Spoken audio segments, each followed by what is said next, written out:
Big TV భక్తి సమాచారం WhatsApp ఛానల్లో జాయిన్ అవ్వండి. అన్ని విశేషాలు ఎప్పటికప్పుడు తెలుసుకోండి.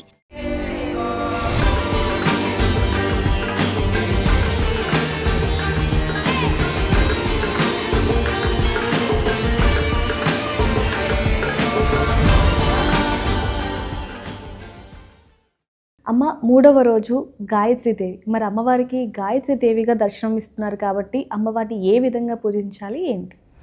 గాయత్రీదేవి అండి. గాయత్రీదేవికి ముఖ్యంగా ఇంట్లో పిల్లలు ఉన్నప్పుడు పిల్లల్ని తీసుకొచ్చి పూజలో భాగం చేయడం అనేది చాలా ఉత్తమం. అక్షరాభ్యాసం చేపిస్తూ ఉంటారు. మూడో రోజు నవరాత్రుల్లో మూడో రోజు అక్షరాభ్యాసం చేయించడం చాలా ఉత్తమమైనటువంటి ప్రక్రియ. నాలుకలో బీజాక్షరాలు రాయిపిస్తూ ఉంటారు. ఆ టైంలో గాయత్రి అవతారం రోజు పిల్లల్ని తీసుకొచ్చి నాలుకలో బీజాక్షరాలు రాస్తే కూడా ఆ మంత్రశక్తి వల్ల బాగా మాట్లాడతారు. మాటలు రాని వాళ్ళకు కూడా మాటలు వచ్చిన సందర్భాలు ఉన్నాయి. మీరు తిరుమలలో చూసుకున్నట్లయితే మాటలు రాని పిల్లోడు గోవిందా అని అన్నారనమాట. స్పిరిచువాలిటీకి అంత శక్తి ఉంది కాబట్టి స్పిరిచువాలిటీ వల్ల మాటలు వస్తాయి, మంచిగా వాళ్ళకి వాక్కు వస్తుంది, మంచి మెమొరీ వస్తుంది. కాబట్టి ఆ రోజు చేసేటటువంటి పూజలలో పిల్లల చేత చేయించడం చాలా ఉత్తమం. అష్టోత్తరాలు ఉంటాయి. వాళ్ళు కష్టపడినా ఇబ్బంది పడినా సరే వాళ్ళని కూర్చోబెట్టి వాళ్ళతోనే పూజ చేయించండి. ఇంకా ప్రసాదాలు అంటారా, మీ ఇంట్లో మీకు ఏది నచ్చితే అమ్మవారికి అదే వండి పెట్టండి. ఇంట్లో ఏది ఉంటే అదే వండి పెట్టండి. ఇబ్బంది పడిపోయి ఈరోజు ఇదే చేయాలి అని చెప్పి ఇంట్లో గొడవలు పెట్టుకోవాల్సిన అవసరం లేదు. ఏది ఉంటే అమ్మవారికి ఇది పెట్టాలి అని మనసుకు అనిపిస్తే అది ప్రసాదం మడిగట్టుకొని నీట్గా ప్రసాదం చేసి అమ్మవారికి నివేదన చేయడం అనేది మంచిది. గాయత్రీదేవి మామూలుగా ఎక్కువగా బ్రాహ్మణులు ఉపాసన చేస్తూ ఉంటారు. కానీ అమ్మవారిలో సత్వరజ తమో గుణాలు 3 ఉంటాయన్నమాట.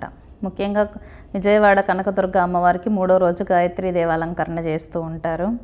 అమ్మవారు విద్యాస్వరూపిణి కాబట్టి ఎక్కువ మంది స్టూడెంట్స్, ప్రిన్సిపల్స్, లెక్చరర్లు కూడా పిల్లల్ని తీసుకొచ్చి ఆ టైంలో దర్శనాలు చేయించడం కానీ లేకపోతే కళాశాలల్లో పూజలు నిర్వహించడం, గాయత్రి మాత ఆరాధన చేయడం ఎక్కువగా చేస్తూ ఉంటారు.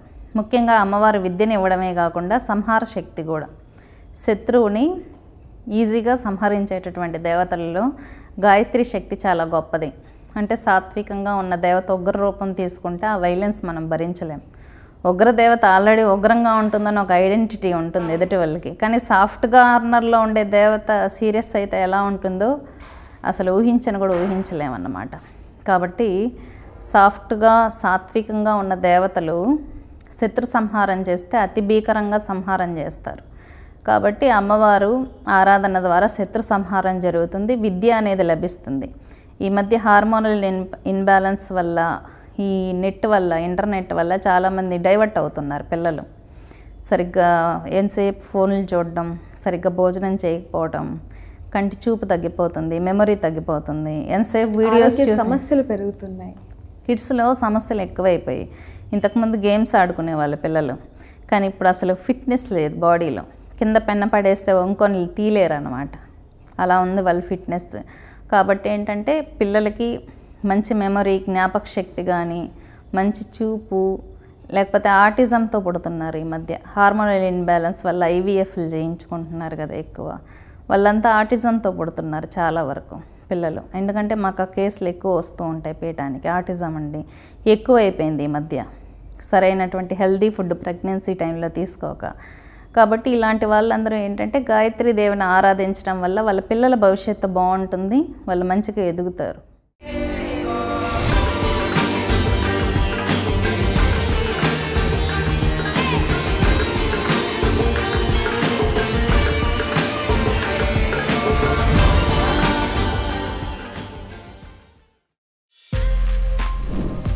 For more videos like this, subscribe Big TV channel.